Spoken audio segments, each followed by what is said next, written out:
चले जी जनाब, अब आगे बढ़ते हैं और मशरिक़ वस्ता की सूरत हाल पर कुछ नज़र डाल लेते हैं। उर्दन और इराक में अमरीकी फौजियों की हलाकत के बाद ईरान पर हमलों में मजीद शिद्दत आ गई है। मुसलसल 9वीं रात सुबह हरमज़गान और बुशहर में धमाकों की आवाज़ें सुनी गई, जबकि सिरीक, चाबहार, कुनारुक, तबरेज़ और खुजिस्तान के इलाके भी लरस गए। अमरीकी सदर ने कहा कि आज रात हमने ईरान पर शदीद हमला किया है। एक बार फिर वही पुराना दावा दोहरा दिया कि तेहरान के पास तकरीबन सब कुछ खत्म हो चुका है, लेकिन सच ये है कि ईरान अमरीकी हमलों का मुंह तोड़ जवाब दे रहा है। सुबह लोरिस्तान से मिसाइलों की नई लहर दाग दी गई। मिसाइल अमाराती साहिल के करीब मुखालिफ जहाजों की जानिब दागे गए थे। बरतानवी फौज के मुताबिक आपने हुर्मुज़ में ओमान के साहिल के करीब प्रोजेक्टाइल टकराने से ऑयल टैंकर में आग भड़क उठी। टैंकर को लीमा के करीब निशाना बनाया गया। पास दौरान इनकलाब का शाम के इलाके अल-तन्फ में भी दुश्मन के कमांड सेंटर पर हमला।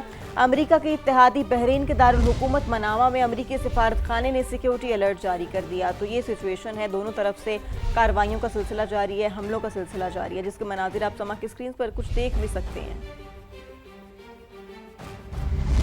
इसके अलावा ताज़ा तरीन खबर ये भी है कि अमेरिका ने ईरान तनाज़े के सिफारती हल का इंदिया दे दिया और ये इशारा अमेरिकी वज़ीर ख़ारजा मार्को रूबियो की जानिब से दिया गया है। लबनान के सदर से मुलाकात में मार्को रूबियो ने कहा, अमेरिका ईरान के साथ सिफारती हल के लिए तैयार है। पाकिस्तान भी फरीकैन पर जोर दे रहा है कि तनाज़े का वाहिद हल सिर्फ मुज़ाकरात और सिफारतकारी से ही मुमकिन है।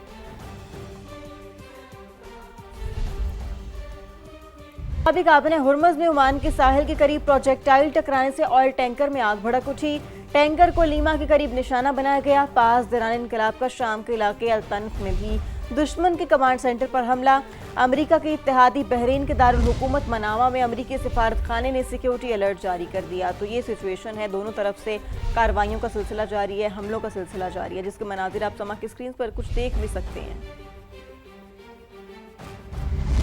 इसके अलावा ताज़ा तरीन खबर ये भी है कि अमेरिका ने ईरान तनाज़े के सिफारती हल का इंदिया दे दिया और ये इशारा अमेरिकी वज़ीर ख़ारजा मार्को रूबियो की जानिब से दिया गया है। लबनान के सदर से मुलाकात में मार्को रूबियो ने कहा, अमेरिका ईरान के साथ सिफारती हल के लिए तैयार है। पाकिस्तान भी फरीकैन पर जोर दे रहा है कि तनाज़े का वाहिद हल सिर्फ मुज़ाकरात और सिफारतकारी से ही मुमकिन है।